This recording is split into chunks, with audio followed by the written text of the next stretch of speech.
अब ये एक क्वेश्चन है जो कि ऑलरेडी किसी एग्जाम में आया हुआ क्वेश्चन है। A and B start a business with the investment of rupees 5,000 and rupees 4,500. ठीक है।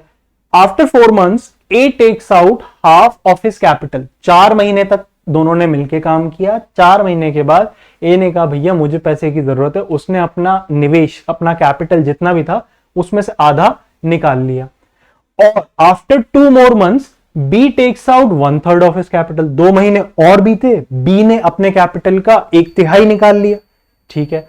एंड वाइल, यानी इसी समय के दौरान, जबकि B निकाल रहा है उसी दौरान, while C joins them with a capital of rupees 7,000. उसी दौरान C आ गया पिक्चर में 7,000 रुपए लेकर के। If at the end of the year the total profit is इतना, प्रॉफिट की वैल्यू हमें दे के रखी हुई है, then find the profit received by each of them. अब निकालना है कि एक्चुअल प्रॉफिट कितना प्राप्त हुआ होगा। ये वो क्वेश्चन है जो कि आपको एक्चुअल एग्जाम में देखने को मिल जाता है। देखिए A, B, C। A ने इन्वेस्ट किया है 5,000 रुपए। कितने समय के लिए A ने इन्वेस्ट किया है? A ने इन्वेस्ट किया 4 महीने के लिए 5,000 को।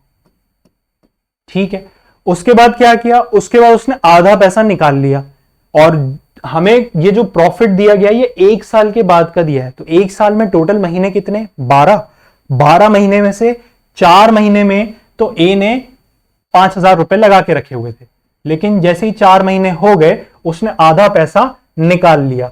तो 5,000 में से आधा चला गया, बचा कितना होगा? 2,500 रुपए अभी भी बचे हुए हैं बिजनेस में। कितने समय के लिए? 4 महीने हो चुके हैं 12 में से, तो 8 महीने के लिए 2,500 रुपए अभी भी बचे हुए। अब अगर बात करें बी की, तो बी ने लगाया था 4,500 रुपए। 4,500 रुपए कितने समय के लिए लगाया था? जब ए ने निकाला उसके 2 महीने के बाद, आफ्टर 2 more months, ए के निकालने के 2 महीने के बाद, यानी 4 महीने पहले के और 2 महीने और, तो टोटल 6 महीने तक बी ने कोई डिस्टर्ब नहीं किया अपने इन्वेस्टमेंट को। 6 महीने तक उसका इन्वेस्टमेंट पड़ा रहा। उसके बाद उसने जो इन्वेस्ट किया हुआ था उसका 1/3 निकाल लिया। तो 4,500 रुपए का 1/3, 4,500 का 1/3 यानी 1,500 रुपए उसने निकाल लिए। तो बचे कितने होंगे? 4,500 में से 1,500 चले गए, यानी 3,000 रुपए बचे होंगे। और कितने समय के लिए बचे होंगे? साल भर में 12 महीने, जिसमें से 6 बीत चुके हैं, तो बचे कितने? 6 महीने के लिए, राइट। अब लास्टली सी, जो सी है, जब बी ने ये वाले पैसे निकाले थे उस दौरान सी आया था कि भैया अब मैं इन्वेस्ट कर रहा हूं, और उसने इन्वेस्ट किया था 7,000 रुपए का। और कितने महीने के लिए किया था? आखिर तक रहा था। तो जब बी ने पैसा निकाल लिया था 6 महीने के बाद, तब सी आया था और आखिर तक रहा, यानी कितने महीने के लिए रहा होगा? ये वाले 6 महीने के लिए रहा होगा। तो सी जो रहा 6 महीने के लिए बिजनेस में रहा। अब यहां पे हमें देखना है कि इसके बीच में जो साइन आएगा वो प्लस का आएगा कि मल्टीप्लाई का, जो हम ऑलरेडी डिस्कस कर चुके हैं कि इसके बीच में साइन प्लस का आएगा। क्यों? क्योंकि पहले 4 महीने में ए ने इस 5,000 पे जो भी प्रॉफिट अर्न किया होगा, और आखिरी के 8 महीनों में ए ने 2,500 पे जो भी प्रॉफिट अर्न किया होगा, ए का टोटल प्रॉफिट उन दोनों को प्लस करके निकला होगा। लाइकवाइज यहां पे भी प्लस का साइन आएगा। तो ए का टोटल इन्वेस्टमेंट और टाइम का प्रोडक्ट ये आ गया, बी का टोटल इन्वेस्टमेंट और टाइम का प्रोडक्ट ये आ गया, और सी का टोटल इन्वेस्टमेंट और टाइम का प्रोडक्ट ये आ गया। हमें एक्चुअल वैल्यू से मतलब नहीं है। क्यों? क्योंकि हमें प्रॉफिट निकालना है, और प्रॉफिट इन्वेस्टमेंट और टाइम के बराबर, के प्रोडक्ट के बराबर नहीं होता। प्रॉफिट का रेशियो इन्वेस्टमेंट और टाइम के रेशियो के प्रोडक्ट के रेशियो के बराबर होता है। तो यहां से भी हमें रेशियो ही निकालना है। तो इन्वेस्टमेंट और टाइम का प्रोडक्ट हमें पता है, इसका रेशियो निकालना है। जो वैल्यूज कॉमन हो उन्हें कैंसिल आउट कर देते हैं। हाँ, एक चीज जो मैंने गलती करते हुए बच्चों को देखा है वो ये होता है कि वो लोग पहले मल्टीप्लाई करने लग जाते हैं। प्लीज ऐसा मत कीजिए। क्यों? क्योंकि पहले आप नंबर को मल्टीप्लाई कर रहे हो, यानी आप उसे पाल पोस के बड़ा कर रहे हो, और उसके बाद आप कैंसिल आउट करोगे। तो पहले पालो पोसो बड़ा करो और फिर जाकर के उसे काटो, कोई सेंस नहीं है। आप डायरेक्टली इसको पहले ही एलिमिनेट करते जाओ, जो जो इसके कॉमन फैक्टर्स और डिवाइड करते जाओ, और लास्ट में मल्टीप्लाई करना हमेशा। सो इधर पे हमें डबल जीरो सब में दिख रहे हैं, तो 100 से कैंसिल आउट किया, डबल जीरोज यहां, double zeros, double zero, double zero व डबल जीरो। और कुछ कॉमन दिख रहा है, 5 दिख रहा है, 50 कैंसिल हो जाएगा, 25 हो जाएगा, 45 भी हो जाएगा, 30 भी हो जाएगा और 70 भी हो जाएगा। उसके अलावा कुछ कॉमन दिख रहा है, एक 2 दिख रहा है, 4 भी कैंसिल हो जाएगा, 2 से 8 भी हो जाएगा, 6 भी 2 से होगा, 6 भी होगा और ये वाला 6 भी हो जाएगा।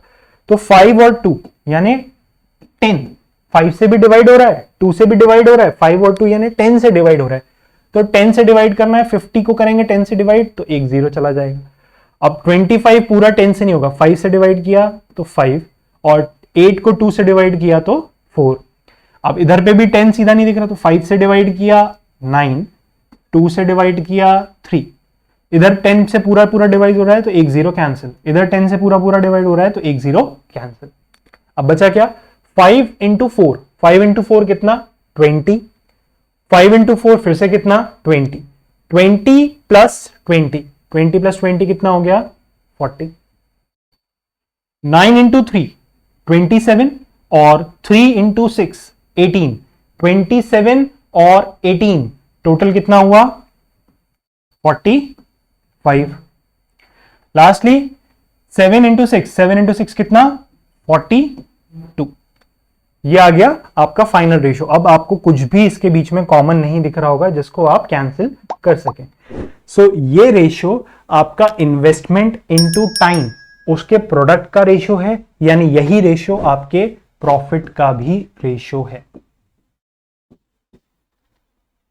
आई होप इतना क्लियर हो गया होगा। अब जैसे ही प्रॉफिट का रेशियो आ गया, हमें क्वेश्चन में टोटल प्रॉफिट पता है। टोटल प्रॉफिट कितना है 5080 रुपए का, तो इस रेशियो का भी टोटल कर लेते हैं। 40 प्लस 40 प्लस 40 120, 5 प्लस 2 इज 7, तो टोटल प्रॉफिट का रेशियो आ गया 127। इसकी ट्रू वैल्यू क्वेश्चन में दी हुई है 5080 रुपए। अब 127 प्राइम नंबर होता है। मैं कैसे कह सकता हूं प्राइम नंबर होता है, मैं आपको बताता हूं। फिलहाल इतना पता है कि क्योंकि 127 प्राइम नंबर है तो 127 तो किसी से डिवाइड होने से रहा, सो 127 का ही टेबल पढ़ेंगे। 12 के टेबल में 4 बार में आ जाता है 48, तो 120 का टेबल 4 बार में आ जाएगा 480 और 7 का टेबल 4 बार में आ जाएगा 28। 480 और 28 508 4 बार में आ जाएगा। तो 127 127 4 टाइम्स में 508 और एक ये 0, यानी एक पार्ट की रेशियो के 127 पार्ट्स की वैल्यू 5080 है, तो एक पार्ट की जो वैल्यू निकल के आ रही है वो आ रही है 40। अब आपसे पूछा गया है find the profit received by each one of them, प्रत्येक व्यक्ति का प्रॉफिट ज्ञात करें। तो ए का भी प्रॉफिट निकालना है, बी का भी प्रॉफिट निकालना है और सी का भी प्रॉफिट निकालना है। हमारे पास टोटल 127 पैकेट्स थे, उन 127 पैकेट्स में 5080 रुपए पड़े हुए थे, तो हमने निकाला एक पैकेट में कितना होगा, एक पैकेट में 40 रुपए होगा। एक पैकेट में यदि 40 है तो 40 पैकेट्स में कितना होगा, 4 चौक 16, यानी ए का जो प्रॉफिट निकल के आ गया वो आ गया 1600 रुपए का।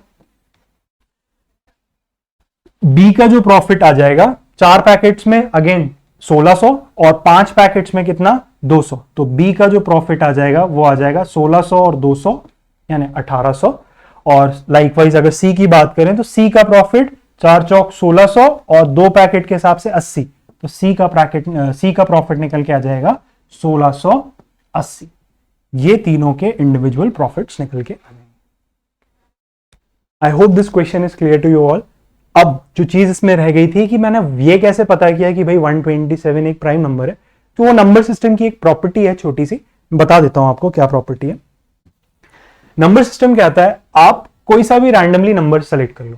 लेट सपोज 141, हमने एक रैंडमली कोई भी नंबर सेलेक्ट कर लिया। अब इस नंबर के नियर बाय में इससे बड़ा, इस नंबर के नियर बाय में इससे बड़ा कोई भी परफेक्ट स्क्वायर ढूंढ लीजिए। परफेक्ट स्क्वायर 141 के आसपास होता है 144। इसका अंडर रूट कितना होता है, 144 का अंडर रूट कितना होता है 12। अब ये नंबर प्राइम है कि नहीं है ये फिगर आउट करने के लिए 12 के पहले जितने भी प्राइम नंबर्स हैं उनसे डिवाइड करके देख लो। अगर डिवाइड हो रहा है तो प्राइम नहीं है, कॉम्पोजिट है, और अगर नहीं डिवाइड हो रहा तो ये प्राइम नंबर है। ये सिंपल सी एक नंबर्स की प्रॉपर्टी है। क्या प्रॉपर्टी है मैं फिर से दोहराता हूं, पहले मैं करके दिखा देता हूं। तो 12 के पहले प्राइम नंबर एक 2 तो है ही, 3 भी है, 5 भी है, 7 भी है, और 11 भी है। तो क्या 141 2 से डिविजिबल है? नहीं है। क्या 141 3 से डिविजिबल है? हाँ है। कितनी बार में है? 47 टाइम्स में। अब 47 खुद प्राइम नंबर है तो और किसी से डिविजिबल नहीं है, लेकिन हाँ क्योंकि 141 3 से डिविजिबल है और प्राइम नंबर की डेफिनेशन होती है एक ऐसा नंबर जो 1 से डिवाइड होता हो, खुद से डिवाइड होता हो और किसी और से डिवाइड ना होता हो, वो नंबर प्राइम नंबर कहलाता है। लेकिन क्योंकि 141 1 से तो डिवाइड होना ही है, खुद से भी डिवाइड होना ही है और 3 से भी डिवाइड हो रहा है, तो 141 प्राइम नंबर नहीं है, नॉन प्राइम।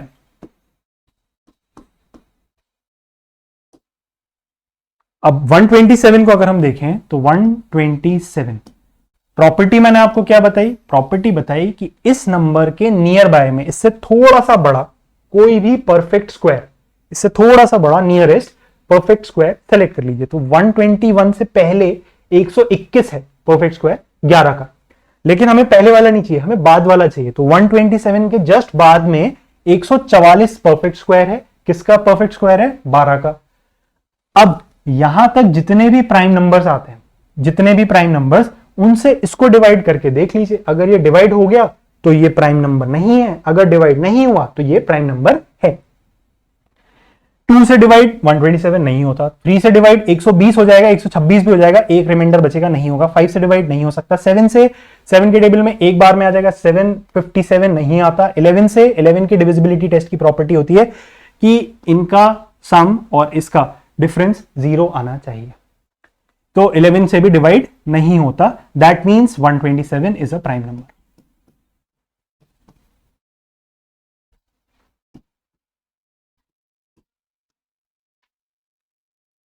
ये सिंपल सी तरीका है और 11 का डिविजिबिलिटी टेस्ट मैं आप लोगों को ऑलरेडी बता चुका हूं क्या है। आइए आगे बढ़ते हैं। क्वेश्चन कह रहा है out of a total profit of ₹3600 A gets ₹600 more than B. A invested his capital for 3.5 years. 3/2 years. Sorry, 3.5 नहीं है, 3/2 years. While B invested his capital for 36 months. If A invested ₹1800 more than B, then find B's investment. तो B का investment ज्ञात करें। Interesting question है। इस question को ratios से भी सॉल्व कर सकते हैं और बिना रेशियोज के अगर आप सॉल्व करेंगे तो कैसे जनरली आप सॉल्व करेंगे, जो अभी तक अपन करते हैं वो देखते हैं। ए है, बी है। हमें बताया गया है कि ए ने जो इन्वेस्ट किया है 1800 रुपए ज्यादा इन्वेस्ट किया है, किसके इन्वेस्टमेंट से? बी के इन्वेस्टमेंट से। तो बी का इन्वेस्टमेंट हमें पता नहीं है, हम मान लेते हैं एक्स। ए का इन्वेस्टमेंट कितना होगा? ए का इन्वेस्टमेंट होगा भैया एक्स प्लस 1800, ये इन्वेस्टमेंट आ गया। अब अगर बात करें कि टाइम की, तो ए ने इन्वेस्ट किया है 3/2 ईयर्स। 3/2 यानी कितना? 1.5 साल। 1.5 साल यानी कितने महीने होते हैं? एक साल में 12 महीने, आधे साल में 6 महीने, तो 1.5 साल में 18 महीने, 18 मंथ्स। और बी का जो इन्वेस्टमेंट है वो 36 मंथ्स का है, 36 मंथ्स का है। तो यहां से अगर हम इनका प्रॉफिट निकालना चाहें तो इन्वेस्टमेंट में तो कुछ भी कॉमन नहीं दिख रहा, और क्योंकि ये दोनों आपस में मल्टीप्लाई हो रही हैं, अगेन मैं प्लीज ध्यान से आप ये चीज को समझ लीजिए। पहले के कुछ क्वेश्चंस में हमने देखा था, जैसे 1,20,000 रुपए था, तो 1,20,000 रुपए था 2 साल के लिए और उसके बाद उसने 80,000 निकाल लिया था, 40,000 बचा हुआ था। कितने समय के लिए बचा था वो? 1 साल के लिए। तो ये जो दो चीजें हैं ये अलग अलग टर्म्स थी। मल्टीप्लीकेशन जब हो रहा होता है कोई दो नंबर का तो वो एक ही टर्म होती है, वो पूरा कंबाइंड होकर के एक ही नंबर बन रहा होता है, एक ही टर्म हो रही होती है। वेरस जब एडिशन हो रहा होता है या सब्ट्रैक्शन हो रहा होता है तो वो दो अलग अलग टर्म्स होती हैं। तो जब भी आप कैंसिल आउट करते हैं तो आप अलग अलग टर्म्स में दोनों में कैंसिल आउट करते हैं। वेरस जब आप मल्टीप्लाई कर रहे होते हैं तो वो क्योंकि एक ही है तो आप एक ही में कैंसिल आउट करेंगे। इन्वेस्टमेंट और टाइम हमारे लॉजिक के हिसाब से मल्टीप्लाई हो रही हैं, तो क्योंकि इन्वेस्टमेंट और टाइम मल्टीप्लाई हो रही हैं तो प्लीज मेक श्योर कि जो भी कैंसिलेशन करना है आप इससे इसमें भी कर सकते हो, इससे इसमें भी कर सकते हो। ऐसा नहीं कि यहां पे है तो यहां भी होना चाहिए तब जाकर के चारों में, नहीं, यहां पे मल्टीप्लीकेशन है, यहां पे ये पूरा एक टर्म है और ये पूरा एक टर्म है, तो जो भी कॉमन है इसमें भी कॉमन होना चाहिए और इसमें भी होना चाहिए। अब इसमें ऊपर हो चाहे नीचे हो फर्क नहीं पड़ता। इस छोटे से डिफरेंस को प्लीज माइंड करिएगा क्योंकि यहीं पे क्वेश्चन डिफाइन हो जाएगा सही कर रहे हैं कि गलत कर रहे हैं। तो ऊपर तो क्योंकि एक वेरिएबल है एक्स, इस वजह से हम लोग को कॉमन नहीं दिखेगा, लेकिन नीचे 18 दिख रहा है कॉमन, 18 इधर पे भी है, 18 इधर पे भी है, तो 18 के टेबल में एक बार में और 18 के टेबल में 2 बार में, यहां कैंसिल आउट हो जाएगा। जैसे ही हम मल्टीप्लाई करेंगे, प्रॉफिट का रेशियो जो निकल के आएगा, प्रॉफिट का ratio x plus 1800 is to 2x, ये रेशियो निकल के आ जाएगा प्रॉफिट का। अब प्रॉफिट की एक्चुअल वैल्यू क्या देके रखी हुई है, इनने प्रॉफिट की वैल्यू देके रखी है, टोटल प्रॉफिट था 3600 रुपए का, टोटल प्रॉफिट था 3600 रुपए का। ए को 600 रुपए ज्यादा मिलेंगे बी से, ए को 600 रुपए ज्यादा मिलेंगे बी से। बहुत बच्चे जो गलती करते हैं वो ये करते हैं कि 3600 को पहले तो बांट देंगे, 1800 और 1800, 3600 को तो पहले बांट दिया, अब 600 रुपए बढ़ाना है तो इसमें से 600 माइनस कर दिया और इसमें 600 डाल दिया, या इसमें से 600 माइनस कर दिया और इसमें 600 डाल दिया। तो भाई जब आपने पहले बराबर करके रखा है, बराबर करके रखा है, अब आप 600 इसमें से माइनस भी कर रहे हो, 600 इसमें से माइनस कर रहे हो, तो ये 600 तो ऑलरेडी कम हो गया है। अब आप वही 600 इसमें बढ़ा भी रहे हो, यानी 600 पहले ही कम हो गया और वो 600 आपने इसमें बढ़ा भी दिया, तो डिफरेंस तो 1200 का हो गया, डिफरेंस डबल हो गया। ये एक कॉमन मिस्टेक मैंने बहुत लोगों को करते हुए देखा है। तो ध्यान दीजिए, अगर आप प्रॉफिट को बराबरी से बांट दे रहे हो तो जितना आपको डिफरेंस क्रिएट करना है, उस डिफरेंस का आधा ही घटाना है। तो 600 का डिफरेंस क्रिएट करना है, तो 600 का आधा कितना, 300, 300 इसको कम कर लो, 1800 में से 300 गया, कितना बचा, 1500, और वही 300 रुपए जो इधर कम किया था वो 300 रुपए इधर बढ़ा दो, तो इधर पे कितना हो गया, 2100।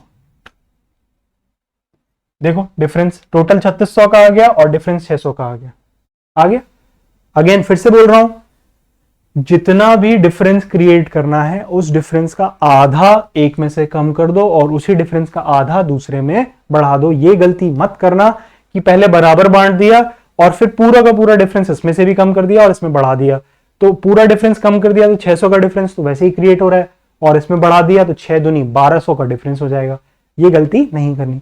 या तो दूसरा सिंपल लॉजिक है, डिवाइड करना है 3600 को, 600 रुपए ए को ज्यादा देना है, यही करना है ना, तो 600 रुपए पहले ही दे दो ए को, भैया ले 600 रुपए, 3600 में से 600 ए को दे दिए, बचे कितने, 3000, बराबरी से बांट दो, तो 3000 में से 1500 ए को दे दिए, 1500 बी को दे दिए, तो आपके 600 और 1500 2100 रुपए ये आ गए और 1500 रुपए ये आ गए। आपको जो दोनों में से तरीका सिंप्लीफिकेशन का अच्छा लगे आप यूज करें, बट अनलेस आप प्रैक्टिस करेंगे वो तरीके मेरे तरीके रहेंगे, कभी आपके नहीं हो पाएंगे। सो जो भी चीज आप सीख रहे हैं please try and practise it, bring it into real life. आप उसको एक्चुअली एग्जीक्यूट करें while you are solving the question, not while you are just looking at the lecture. आप जब खुद वीडियोस देखने के बाद जब क्वेश्चन सॉल्व करते हैं तब इन प्रैक्टिसेस को आप एग्जीक्यूट करिए, तभी जाकर के आप पेपर निकाल पाएंगे। अदरवाइज पेपर निकालना बहुत डिफिकल्ट हो गया है because of the difficulty, because of the time constraint that we have these days.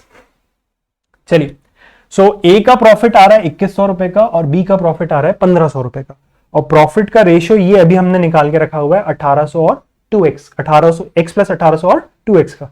तो रेशियोज को हम बराबर कर देते हैं। प्रॉफिट का रेशियो आ रहा है x प्लस 1800 अपॉन 2x, जिसकी ट्रू वैल्यू हमें पता है कितनी है, 2100 अपॉन 1500। हमें इन्वेस्टमेंट निकालना है तो हम x की वैल्यू फाइंड आउट कर लेते हैं। अब 2100 और 1500 ये कैंसिल आउट हो जाता है, ये 00 ये 00 कैंसिल, 3 से कैंसिल आउट हो जाएगा 21 कितनी बार में, 7 टाइम्स में, और 3 से कैंसिल आउट हो जाएगा 15 कितनी बार में, 5 टाइम्स में। क्रॉस मल्टीप्लाई कर देते हैं, ये 5 को इधर मल्टीप्लाई करेंगे और ये 2x को उधर मल्टीप्लाई कर देंगे। तो 5 टाइम्स x इज 5x, 18 पंजे 900 यानी 9000, 2 times 7 is 14x। So 5x plus 9000 is equals to 14x। 5x उधर जाकर के माइनस हुआ, बचा कितना, 9x। 9x की वैल्यू 9000 है, यानी 9x की वैल्यू 9000 है, इसका मतलब x की वैल्यू कितनी आ गई, 1000। x की वैल्यू 1000। हमें b का इन्वेस्टमेंट पूछा हुआ है, b का इन्वेस्टमेंट x से एज्यूम किया, तो x b का इन्वेस्टमेंट जो निकल के आ रहा है 1000 रुपए का निकल के आ रहा है। ये हमारा सिंपल आंसर हो गया। आई होप ये क्लियर होगा। एक तरीका तो इस क्वेश्चन को सॉल्व करने का ये था। एक और रेशियो वाला तरीका हो सकता है, एक स्मार्टर तरीका इस पर्टिकुलर क्वेश्चन को सॉल्व करने का। आइए वो तरीका और देखते हैं। क्वेश्चन में बताया दो लोग हैं, ए बी। इनका इन्वेस्टमेंट का रेशियो तो हमें नहीं पता, तो हम फिलहाल इसको छोड़ देते हैं। रेशियो नहीं पता तो छोड़ देते हैं। टाइम के बारे में बात करें तो टाइम का बताया है, ए कर रहा है 3/2 ईयर्स। 3/2 ईयर्स यानी 1.5 साल, विच इज 18 महीने, 18 मंथ्स के लिए। और बी जो इन्वेस्ट कर रहा है, बी इन्वेस्ट कर रहा है 3 साल के लिए यानी 36 मंथ्स के लिए। ठीक है। और एक चीज क्या बताई हुई है इनने हमें बताया हुआ है प्रॉफिट की वैल्यू। प्रॉफिट की वैल्यू है 3600, जिसमें से एक को 600 रुपए ज्यादा मिल रहा है। तो ए को 600 रुपए ज्यादा मिल रहा है, यहां पे हम निकाल चुके हैं ऑलरेडी दो तरीकों से कि ए को प्रॉफिट मिल रहा है 2100 का और बी को प्रॉफिट मिल रहा है 1500। तो 2100 और 1500 इसका जो रेशियो बन के आता है प्रॉफिट का, 21 और 15 7:5, ये प्रॉफिट का रेशियो बन के आ रहा है। हम पीछे कैलकुलेट कर चुके हैं कैसे निकल के आया था ये रेशियो। अब जो हमने लॉजिक पढ़ा है कि प्रॉफिट का ratio is directly proportional to investment का रेशियो मल्टीप्लाइड बाय टाइम का रेशियो। प्रॉफिट का ratio is equal to investment multiplied by time का रेशियो। रेशियो बराबर है। और क्रॉस मल्टीप्लीकेशन के हिसाब से हमने ये भी सीखा था कि इन्वेस्टमेंट का जो रेशियो होगा वो बराबर होगा प्रॉफिट का रेशियो डिवाइडेड बाय टाइम का रेशियो। ये हमने एक क्वेश्चन पहले देखा हुआ है। तो वही लॉजिक यहां क्यों नहीं लगाते? हमें इन्वेस्टमेंट का रेशियो ही तो नहीं पता था, पता कर लेते हैं। तो इन्वेस्टमेंट का रेशियो कितना हो जाएगा? टाइम का रेशियो अगेन 18 और 36 कैंसिल आउट हो जाएंगे, कितना 1:2 में। सो इन्वेस्टमेंट का रेशियो कितना आ रहा है? 7 divided by 1, 7:5 divided by 2, 5 divided by 2। तो इसको अगर मैं रीराइट करूं तो इन्वेस्टमेंट का रेशियो निकल के आ रहा है, ये 2 मल्टीप्लाई हो जाएगा इधर से, तो इन्वेस्टमेंट का रेशियो 14:5, ये इन्वेस्टमेंट का रेशियो निकल के आ रहा है। अब अगर मैं देखूं बी 5 पार्ट इन्वेस्ट कर रहा है तो ए 14 पार्ट इन्वेस्ट कर रहा है, ज्यादा कितना इन्वेस्टमेंट हो रहा है? 9 पार्ट का। और क्वेश्चन में दिया था कि क्वेश्चन में A invested his capital if A invested ₹1800 more than B. तो ए का इन्वेस्टमेंट ज्यादा कितना है? 1800। क्वेश्चन दे रहा है 1800 और हमारे रेशियो के हिसाब से निकल के आ रहा है 9 पार्ट्स। तो 9 पार्ट्स की वैल्यू 1800 है। इसका मतलब एक पार्ट की वैल्यू कितनी? 200। और हमसे बी का इन्वेस्टमेंट पूछा है विच इज 5 पार्ट्स। तो 5 पार्ट्स की वैल्यू कितनी निकल के आ रही है? 5 पार्ट्स की वैल्यू निकल के आ रही है 200 × 5 यानी 1000 रुपए। तो बी का इन्वेस्टमेंट कितना निकल के आ गया? 1000 रुपए। तो वही क्वेश्चन विदाउट इक्वेशंस, रेशियो की एनालॉजी से इस तरीके से सॉल्व हो जाएगा। आई होप ये आपको समझ में आ रहा होगा। हमने थर्ड क्वेश्चन जो देखा था उसी का लॉजिक यहां पे यूज करके इस पर्टिकुलर सोल्यूशन को डिराइव किया। अगला क्वेश्चन देखिए। क्वेश्चन है A and B start a business with the capital of ₹16,000 and ₹12,000 respectively.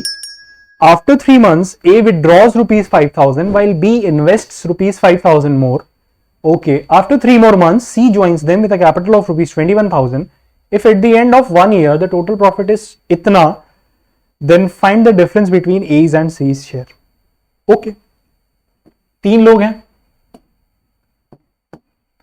A, B and C। ए ने इन्वेस्ट किया है 16,000 रुपए। कितने समय के लिए इन्वेस्ट किया था? ए ने इन्वेस्ट किया था 3 महीने के लिए। उसके बाद उसने 5,000 रुपए निकाल लिया, तो 16,000 रुपए लगे रहे 3 महीने तक। इसके बाद 5,000 रुपए निकाल दिया। हमसे 1 साल के एंड की बात करी गई है। जो प्रॉफिट है वो 1 साल के एंड की बात है। तो 1 साल में 12 महीने, जिसमें से 3 महीने तक ए ने 16,000 लगाए थे, 12 में से 3 गए यानी 9 महीने बचे हैं। 9 महीने के लिए अब उसने 5,000 रुपए जो है निकाल लिए हैं। तो 16 में से 5 गए यानी 11,000 रुपए अभी भी लगे हुए हैं। ए की कहानी खत्म। अब बात करें बी की, तो बी का दिया है हमें कि बी ने इन्वेस्ट किया था 12,000 रुपए और बी ने 3 महीने के बाद ही 5,000 रुपए और इन्वेस्ट कर दिया।